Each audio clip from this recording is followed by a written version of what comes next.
తెలంగాణ వచ్చిన తర్వాత 2014లో మొదటి అభ్యర్థి మీరే టీఆర్ఎస్ ఎమ్మెల్యే క్యాండిడేట్. మొన్న కూడా నేనే, మొన్న కూడా మీరే, అంతకుముందు కూడా నేనే. ఇప్పుడు 2024 ఎంపీ ఎన్నికల్లో కూడా మీ అభ్యర్థిత్వం ఏమైనా ఉందా?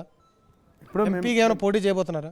ఇప్పుడు మాకు ఆలోచన లేదు. మా ముఖ్యమంత్రి గారు డిసైడ్ చేస్తారు అభ్యర్థులను, అది తొందరలో ఇస్తాం. నాకు లిస్ట్ అందిన వెంటనే ప్రసాద్కి పంపిస్తా. మన టీవీలో మొదట టెలికాస్ట్ చేద్దాం. నేను అంటాను కదా, మేము ఇప్పుడు మీకు తెలుసు, మేము 23 ఏళ్ళ నుంచి ఉద్యమంలో ఉన్నాం. నేను అనేది ఏంటంటే చెప్పండి సార్. ఎస్, మేడిగడ్డ గురించి మిమ్మల్ని క్వశ్చన్ అడగాలనుకుంటున్నారు. నేను ఇందాక అడిగాను, మీరు ఇంకా ఆన్సర్ ఇవ్వలేదు. మేడిగడ్డ గురించి నేను అడిగాను మేడిగడ్డ గురించి మీరు ఇంత వాదిస్తున్నారు. కేసీఆర్ని ఒక మాట అంటే కూడా ఊకోరు మీరు, కానీ మేడిగడ్డ మీద ఇంత జరుగుతుంటే ప్రజలకు మీరు సమాధానం చెప్పలేదు. ఇప్పుడు వాళ్ళ అవినీతి మీరు నిరూపిస్తా అంటున్నారు, సిద్ధంగా ఉన్నారా? కాళేశ్వరం ప్రాజెక్ట్ అంటే ఒక మేడిగడ్డనే కాదండి, అనేక ఎత్తిపోతాలు, అనేక ఎత్తిపోతాల పథకాలు, అనేక కెనాల్స్, అనేక ప్రాంతాలకు నీళ్లు, అనేక బ్యారేజ్లు.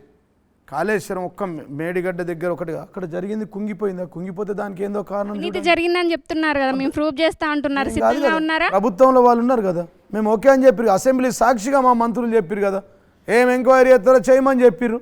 మా మంత్రులు చెప్పారు, ఆల్రెడీ ఎంక్వైరీ జరుగుతుందన్నారు కదా. నిన్న విజిలెన్స్ వాళ్ళని ఇరిగేషన్కి పంపించారు కదా, కక్ష సాధింపు చర్యలా ఇంకేం చేస్తారో చేసుకోమని చెప్తున్నా కదా వాళ్ళని. మరిన్ని వీడియోస్ కోసం ఛానల్ ని సబ్స్క్రైబ్ చేయండి, లేటెస్ట్ అప్డేట్స్ కోసం వాట్సాప్ ఛానల్ ని ఫాలో చేయండి, అండ్ లింక్ డిస్క్రిప్షన్ లో ఉంది.